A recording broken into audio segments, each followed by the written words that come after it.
Hi, this is Paul McGUIRE.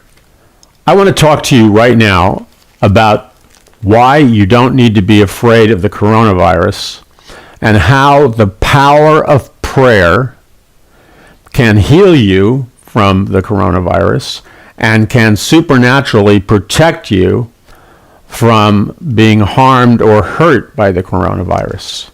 In other words, there is enormous power in prayer if you and I know how to pray effectively. What does that mean, to pray effectively? Well, it means a lot of people pray, and they mean well, but their prayers don't get answered. So if you're just praying, and you're not praying properly because you don't know how, then you're going to be frustrated. More than that, you're going to be devastated because you're not going to see your prayers answered if you don't pray according to the instructions of Jesus Christ, of God. So God has given us specific instructions in the Bible, the how-to manual. Let's call it God's operating manual for earth. God has given us instructions on how we can pray and how we can make sure that our prayers are answered. Because when we pray, for example, for healing from the coronavirus or supernatural protection from the coronavirus for ourselves, loved ones, and other people, and people in our government, etc., we can ensure that God is going to really answer our prayers if we pray according to the specific instructions in the Bible or the Word of God. Now, I have been teaching the Bible or the Word of God. I'm an internationally recognized Bible teacher. I've been teaching the Bible for over 40 years. I'm a professor of eschatology, which means a professor of biblical prophecy. I'm a doctor in biblical prophecy. I've taught biblical prophecy and other areas of theology for decades. That doesn't mean I know what I'm talking about. I'm simply giving you that to say. People always say, "What training do you have?" or whatever. They always want to hear that, so that's fine. I'm the author of 34 books on biblical topics, spirituality, things of that nature. And that's all you need to know about my bio, but that's to give you some kind of assurance that there's theological training and spiritual training behind what I'm teaching. And then the other thing is, my authority isn't me, it's not Paul McGUIRE. My authority comes right out of the Word of God. This is the Holy Bible. The Holy Bible is the Word of God. Okay, so Jesus Christ teaches us how we can make sure that when we pray, that our prayers get answered. Okay? So Jesus, here are the rules, or the steps. Jesus says, if you abide in me, and my words abide in you, you will ask what you desire, and it shall be done for you. Okay, so what does that mean? Well, it means this is how you get your prayers answered. Step number 1, you have to abide in Jesus. What does that mean? You have to live in a close relationship with Jesus. Sometimes abiding with somebody means you're actually living in the same home or condo or apartment together. You're abiding together. Or you could be walking down the street together or spending time together. That's what abiding means. That you're having a supernatural relationship with Jesus. See, you have to abide with Jesus in order to have the spiritual power to pray effectively. So that's step number 1. Step number 2 is you have to, with an act of your will, invite the words of Jesus Christ to abide inside of you. So you have to allow Jesus, who is the Word of God, to abide in you. How do you allow Jesus' words to abide in you? Well, the way you do that is you open up your heart, soul, and mind, and you have to do the most basic thing. The most basic thing is, the Bible teaches us that Jesus Christ is the Word who became flesh. In other words, Jesus Christ is not only King of Kings and Lord of Lords, but Jesus Christ is the Word of God that became flesh. So when we allow the Word to fully dwell in us, we're allowing Jesus Christ himself to fully dwell in us. So how does that happen? We have to, with an act of our will, invite Jesus Christ to come into our lives and make us born again. That begins with a simple prayer. In fact, I will lead you in that prayer. If you have never prayed that prayer to be born again, to be saved, I will lead you in that prayer in a couple of minutes, because you can't get your prayers answered unless Jesus Christ's Word is abiding in you. Now, when I use the word born again, I'm not using some cliche term. You don't have to belong or become a member of a particular church or whatever. I'm a pastor of a local church. I'm the senior pastor of Paradise Mountain Church here in Los Angeles, California. I'm not trying to recruit people to be members, but I teach this kind of thing at our meetings. Now, of course, because of the coronavirus, we, at least for the temporal time, we, like most churches in America, are not physically meeting as we normally do because of the coronavirus. So we are having our messages, the Bible teaching, is all being done on the internet. Paradise Mountain Church International's teaching is on the Roku channel. It's at paulmcguire.us and other social media platforms. We've just moved from physical meetings to virtual meetings. But you need to be born again. So let's take care of that first, because prayers cannot be answered if Christ's Word is not abiding in you, and that means you need to be born again. So it's this simple. If you want to be born again, pray this prayer, repeat the words after me, say them in your own language if you wish, but you have to be sincere. That's all. You have to be sincere. You can't play games with God. So let's get real. Let's pray to Jesus and repeat these words after me. Lord Jesus Christ, I come to you now, Jesus. I ask that you would forgive me of all of my sins. I ask, Jesus, that you would cleanse me with the blood of Jesus Christ of all sin. And Jesus, I invite you now to come into my heart and mind and make me born again. I thank you for doing this. In Jesus' name, amen. Now, you are born again. Jesus Christ came inside of you when you prayed that prayer. You may be filled with the joy of God. You may sense this overwhelming sense of the presence of the Holy Spirit. You may feel this powerful emotions of exhilaration or ecstasy now that you're born again. But there are many people who pray that prayer, such as myself the first time when I prayed that prayer. I felt nothing. So you may not feel a single thing. You may feel like nothing happened. That's okay, because our salvation, the fact that we're born again, isn't contingent. It's not based on what kind of emotional response we've had or what kind of feelings we did or did not experience. Now, what usually happens as time goes on after you pray that prayer, it could be months down the road, you will feel the presence of Jesus Christ very personally. You will feel it. You will have those feelings.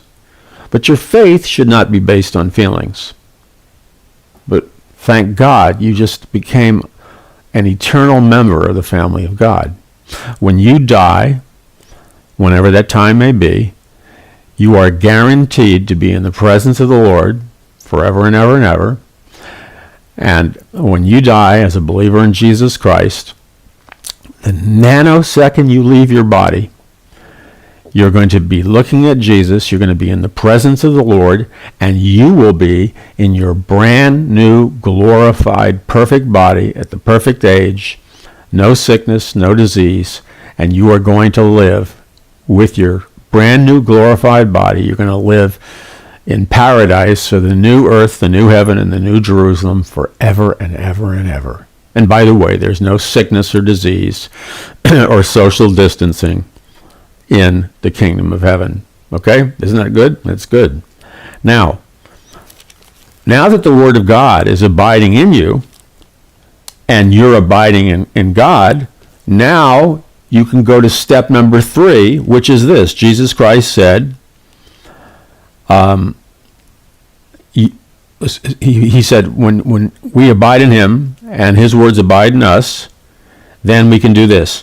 You will ask whatever you desire, and it shall be done for you. Wow. Whatever you desire, Jesus says, you can now ask him for in prayer, and he will do it for you.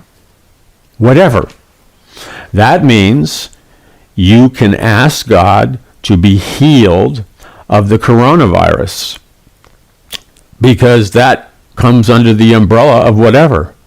Plus, we know that every single person in the New Testament who came to Jesus and wanted to be healed or asked Jesus to be healed, every single one of them were healed.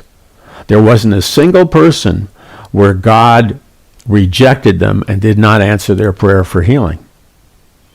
So you should have great confidence when you come to Jesus and ask him to supernaturally heal you of the coronavirus or whatever else you want to be healed from.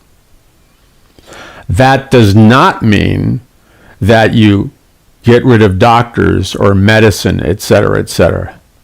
Because remember, we live in a fallen world, and God raised up doctors, medicine, medical treatments, and things of that nature to help heal us. Healing is not an either-or situation. We're fighting against evil, and that fight must be multidimensional. That means we pray for healing, and then it also means we cooperate and take the medicine and go to the doctors. We go to doctors, of course, that we choose that know how to deal with things like the coronavirus. We go to doctors who know how to treat whatever is ailing us. We're not going to go to a foot doctor if we have sinus headaches. That doesn't make any sense. So you can ask God now. It's a simple thing. It's childlike faith. It's wonderful, man. You don't have to have any fear. Fear should be gone at this moment. Fear should be gone. The Holy Spirit should be flooding your heart right now. The Holy Spirit of God should be flooding whatever environment you're in. Your room, your home, your car, or your office, wherever you are, watching on cell phone, laptop, YouTube, Brighteon, whatever, however you're seeing this, you should be filled with the joy of the Lord, which is supernatural, and the peace of God that passes all understanding should be guarding your heart and mind in Christ Jesus. Why? Because you just ask God to heal you of whatever sickness and disease, or to heal you of the coronavirus. And if he's not yet done it, he's going to. And so you should be filled with joy and peace and expectation that God is about to move in a wonderful way in your life. Now, I don't know about you, man, but that turns me on. Now, also remember, when we're abiding in Jesus and Jesus is abiding in us, love takes over our heart. So we're going to want to pray that same prayer of healing and protection for our children, our grandchildren, our loved ones, our neighbors, people we work with, if they're open to it in the appropriate manner. We're going to want to pray for others, even if they never see us. We're going to want to pray for the leaders who are governing our nation, whether we like them or not. We're going to pray for them because they need wisdom on how to handle this crisis. And of course, you pray for the doctors and medical establishment. When you pray for a miracle, that should not be misunderstood as you reject medicine and doctors and nutrition and things of that nature. Remember, God put us in a multidimensional world, so we pray and we also go to doctors and participate in medically sound practices. Now, I want to do one final short prayer to show you how simple it is. And it's going to be a prayer where we're going to just briefly pray for others. It'll last a couple of minutes. I want you to join with me, Paul McGUIRE, in this prayer. Ready? Let's pray. Lord Jesus Christ, I come to you now, and I thank you that whatever I ask you in your name, your word promises me that you will do it for me. So God, not only do I ask that you would heal me of the coronavirus and that you would protect me from getting the coronavirus.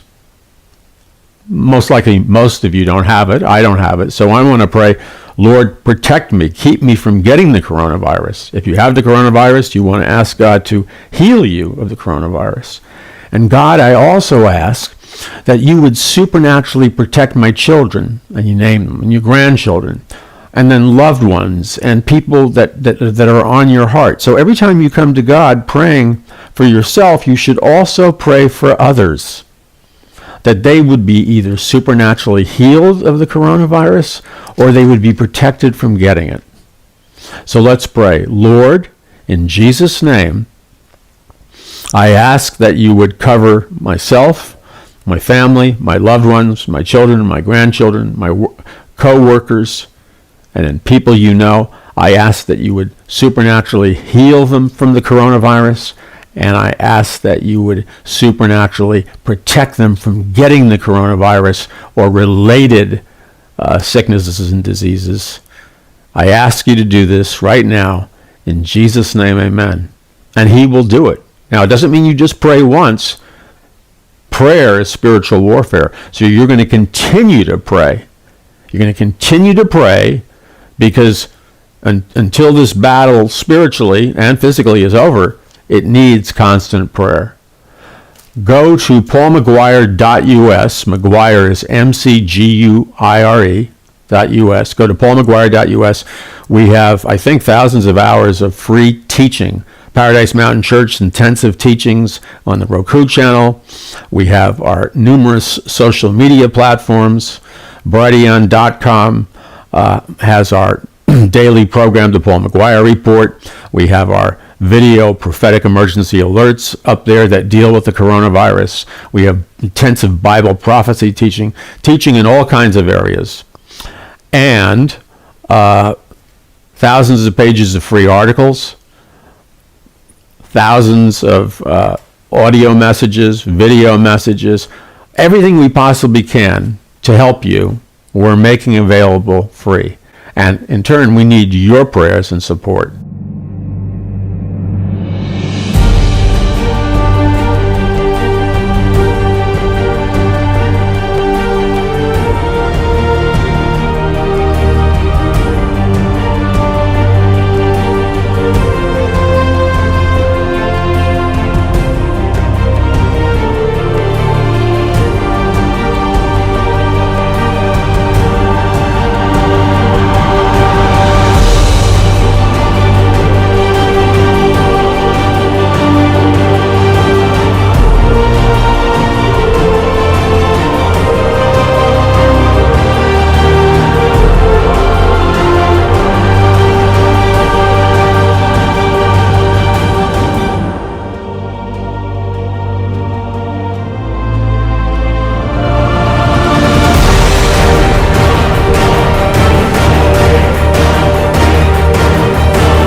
Hi, this is Paul McGUIRE, and I want to talk to you today in the midst of the coronavirus crisis, pandemic.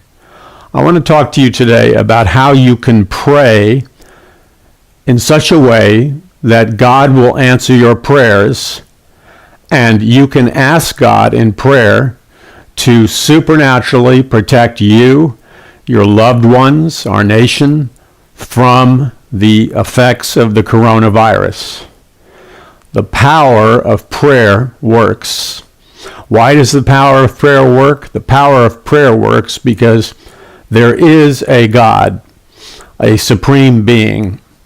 The Bible describes him as the infinite personal living God of the universe. And the way that God expressed himself to mankind was to send his Son, his only Son, Jesus Christ, to be the Savior for our sins. So when Christ died on a cross, he took the penalty of your sin and my sin upon himself on the cross, thus paying the price for our sins, my sin, your sin, and everybody's sin in the human race. Now, one of the things that happened on the cross when Jesus Christ died, at that moment, he also broke the power of sin and death. When he was on the cross, he also destroyed the power of sickness and disease off of every man and woman. Well, you ask, well, if Jesus Christ died on a cross and took away, or destroyed the power of sickness and disease on every person, then why do I look everywhere and I see sick, diseased, dying people? Why do I see people dying from the coronavirus? And why is the coronavirus spreading? And so on and so forth. Why are so many people sick? And why do so many people die of diseases? These are excellent questions. And I can't answer those questions sufficiently in this short period of time. However, if you want further resources for free, you can simply go to paulmcguire.us. That's paulmcguire.us, MCGUIRE. And you can read all kinds of articles and thousands of hours of free audio recording and video recording and our Roku channel and all kinds of free resources that will explain to you. You can go back to the archives for free. We don't charge anything. Articles that will teach you from God's Word and explain to you why we see so much sickness. That's not the will of God, by the way. It's not God's will, or it's not God's desire for you to be sick or for anybody to be sick. That is what happened when the human race decided to reject the ways of God, and when the human race decided to reject God's plan for mankind to live eternally in paradise. So God came to heal us and to restore us. The Bible says, "Beloved, I wish above all things that thou mayest prosper and be in health, even as thy soul prospers." So during this time where the coronavirus is spreading worldwide and people are dying and people are being infected, and I was reading statistics today of news reports from respected journalists from around the world, and they said that approximately half the people in America right now, actually more than half the people, they are praying, they are asking God that they would be healed of the coronavirus, that their loved ones, themselves, and people they know.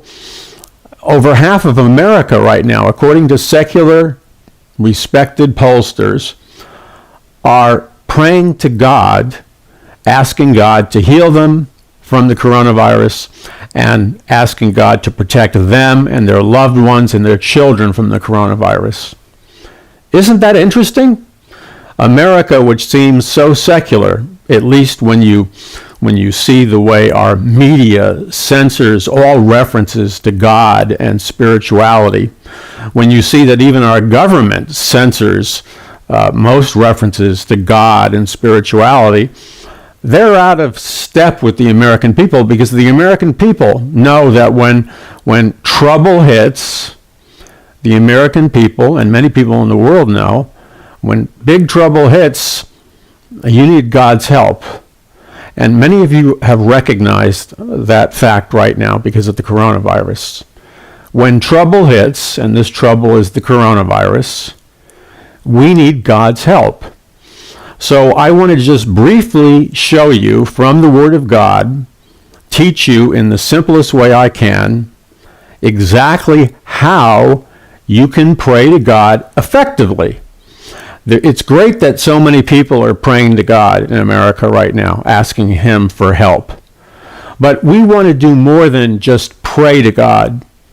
We want to make sure that our prayers are received by God, and we want to make sure that our prayers are answered by God.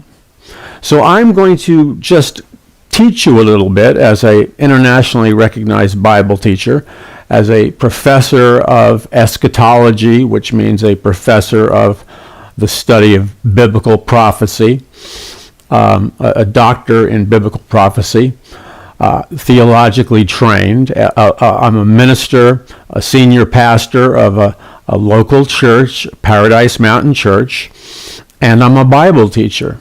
So I want to share with you just briefly how you can pray in such a way that you can be sure that God is going to answer your prayers, because there would be nothing more frustrating than praying and praying and praying, and then nothing happens.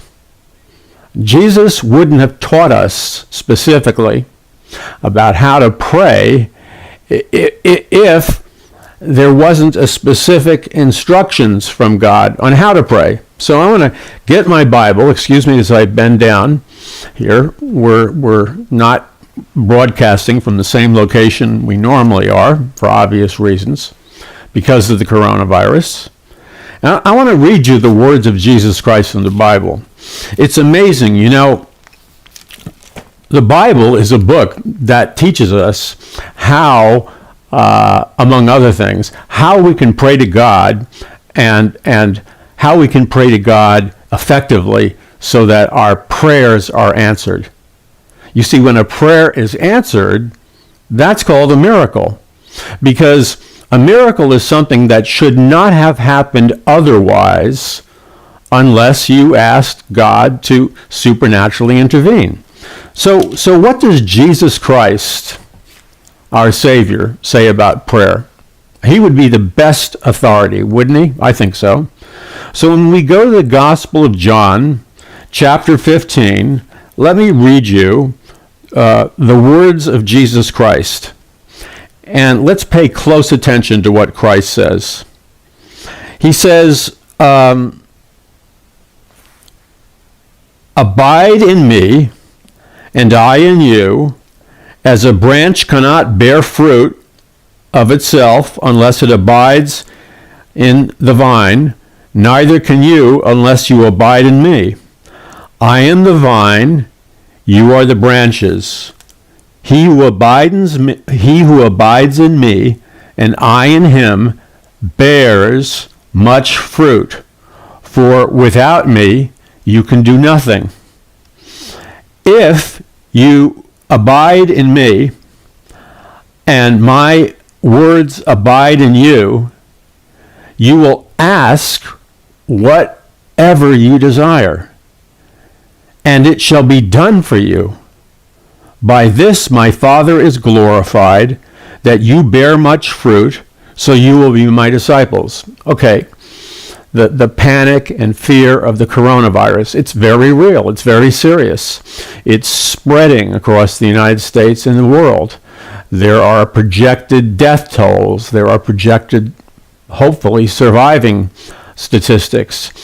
But then there are the secondary and perhaps third aftershocks and the waves of when this coronavirus will return. perhaps more deadly than when it first infected people. And then on top of that, we have a global economic challenge. We have a global monetary crisis of unprecedented scale, because now for the first time in human history, to a large degree, the entire planet, all the people who live on planet Earth, that's you and I, are in our homes or our condos or our apartments or our offices, or we're sheltered away. We are practicing the ultimate in social distancing. We're all staying at home or somebody else's home or whatever. That has never happened before in human history. It may not seem like a huge thing, but it's never happened before. So what this means is this changes forever unless they come up with a radically new cure.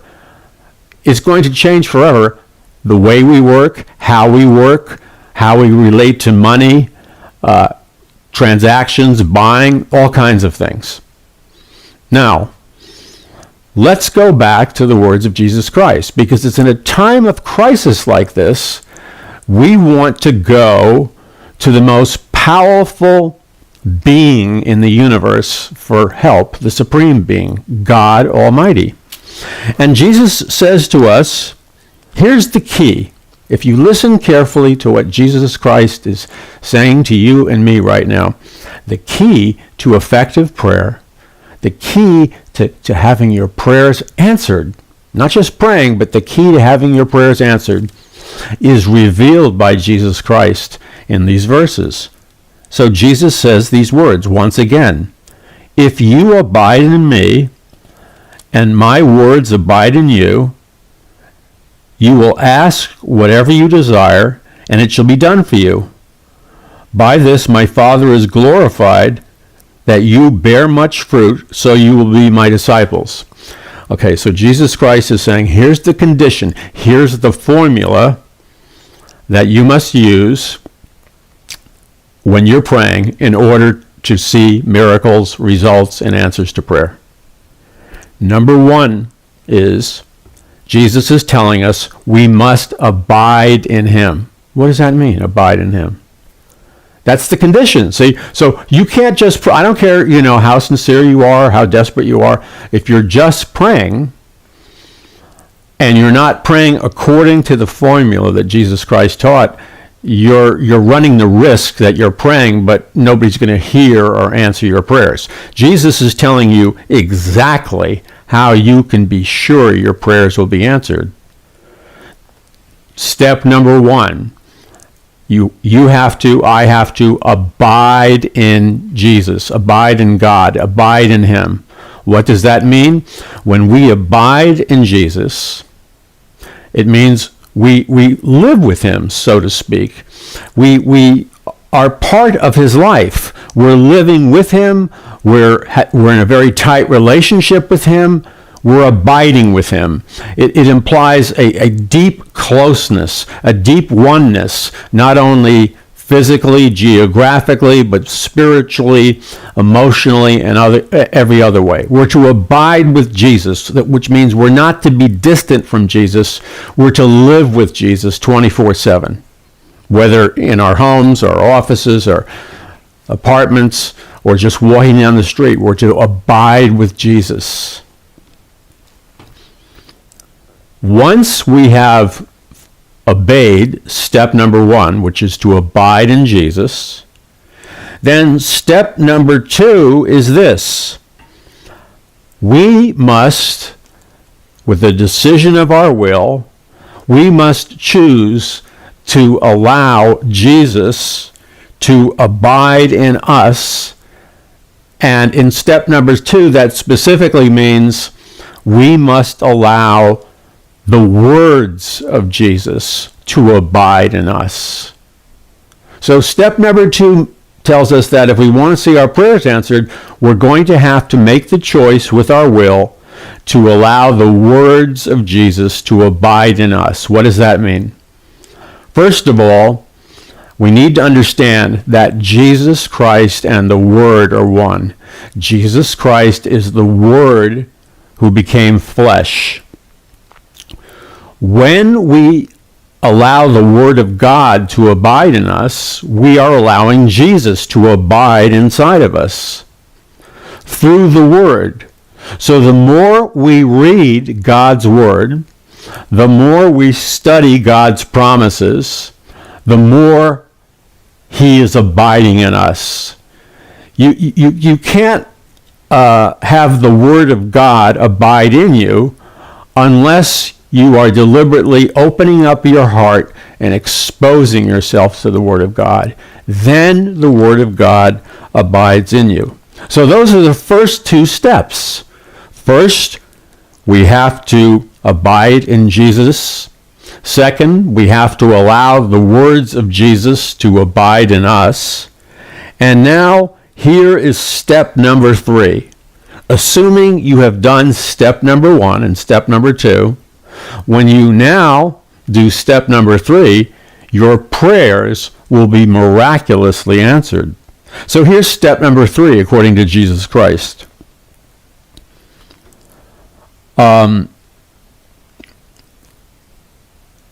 If you abide in me and my words abide in you, you will ask what you desire and it shall be done for you.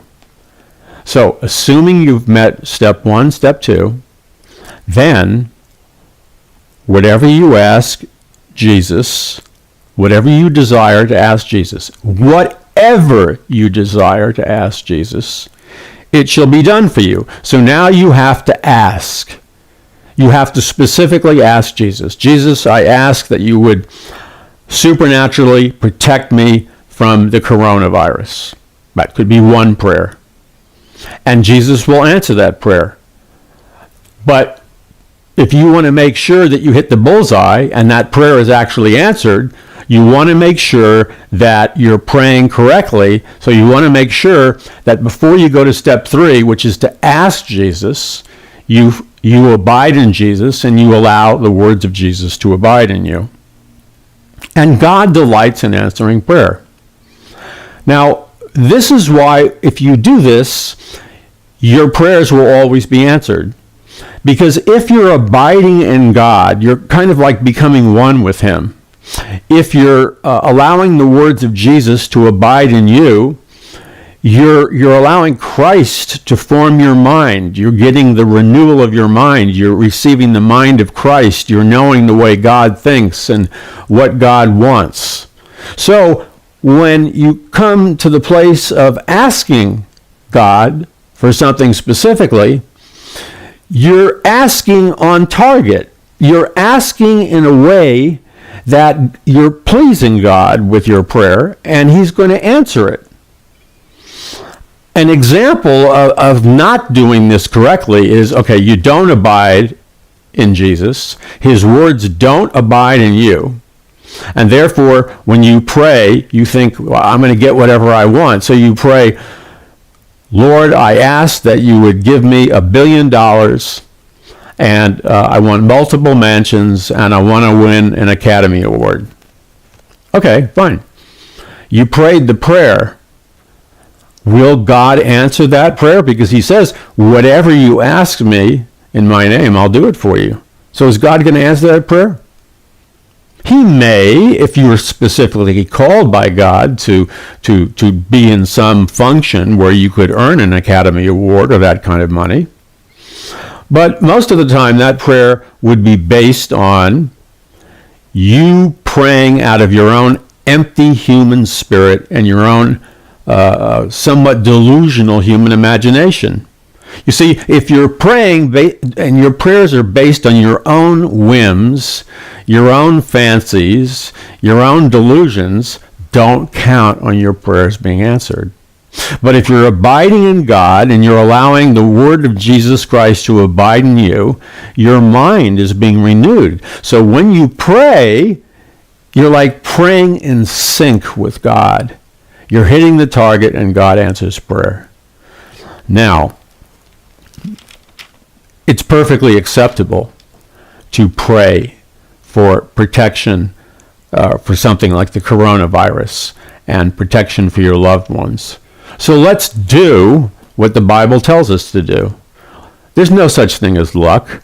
Let's put our hands in the covering of God and pray that he will protect us, heal us, and provide for us and our loved ones in this time of coronavirus crisis. Would you join me? I'm Paul McGUIRE. Would you join me in prayer right now? I'm serious about this. I believe that God answers prayer. Say these words after me, or say whatever is on your heart.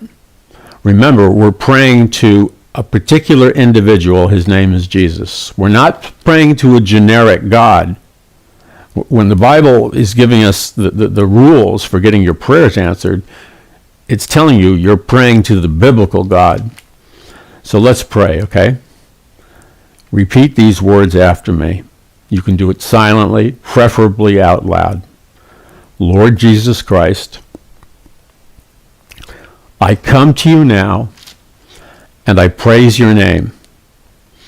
I thank you, God, that you said whatever I ask you for in prayer, you will do it for me. If I pray in Jesus' name, and if I abide in you, and I allow your words to abide in me.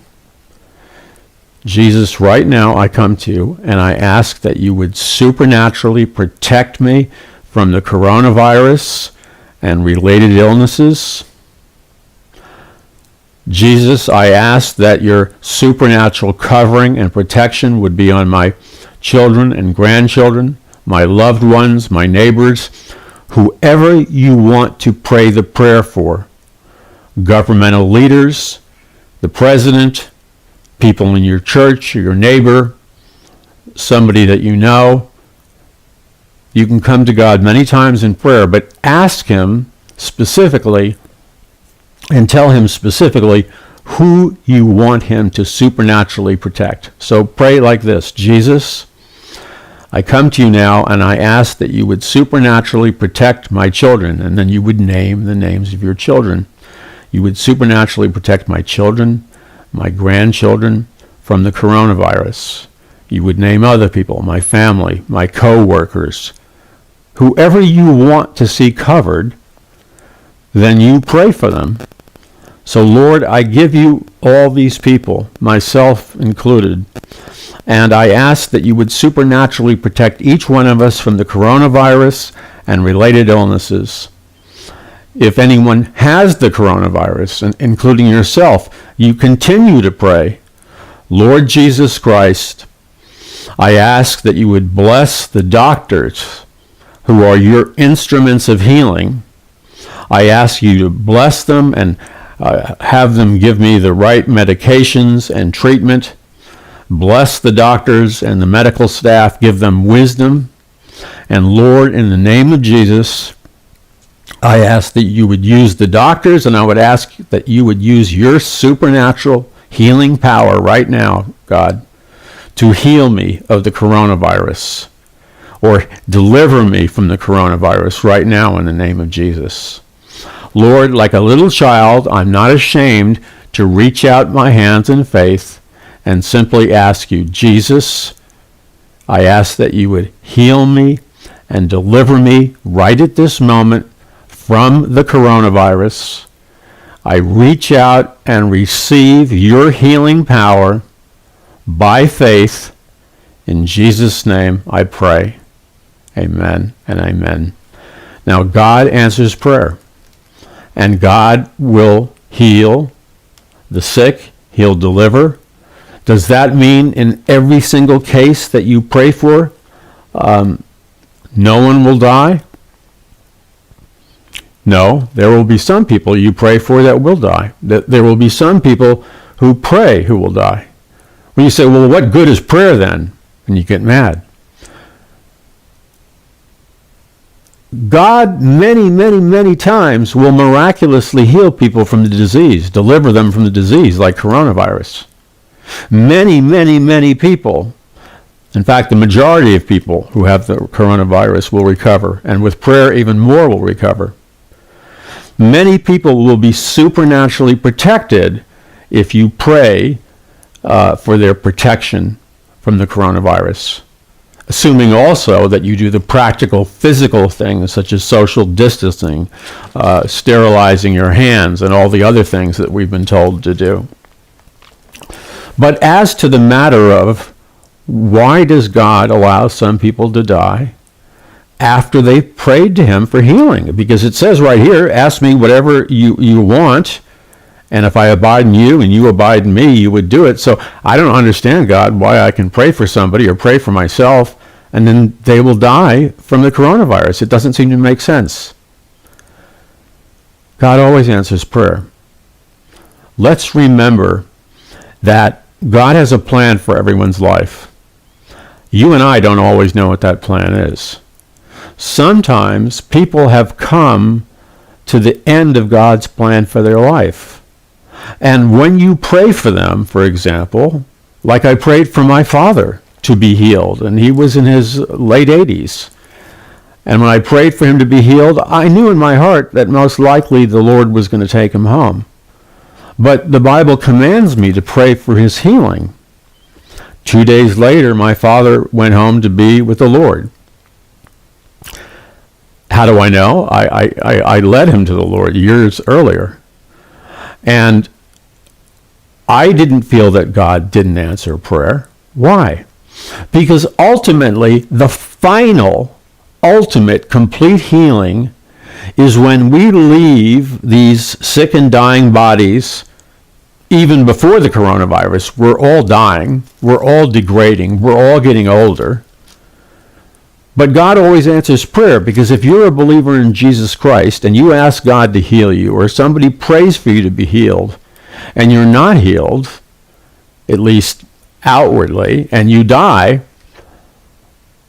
you've actually experienced the greatest and ultimate healing. Why? The Bible says to be absent from the body is to be present with the Lord. The moment your physical body dies, you are in the presence of the Lord with a brand new, glorified, perfectly whole, healed body at the perfect age, height, weight. You live in an eternal body, a glorified body, and you're now living in the new heaven, the new earth, and the new Jerusalem, or paradise. So God doesn't cheat anybody. Final healing is when you leave this decaying body and get a glorified body and spend all eternity in heaven, which you can do if you simply invite Christ in your life to be your Savior. I hope this helped you. I'm Paul McGUIRE. For lots of free resources and help, spread this message, by the way, and visit paulmcguire.us. That's paulmcguire.us. And we have so many videos for you to be blessed by. God bless you. I'm Paul McGUIRE.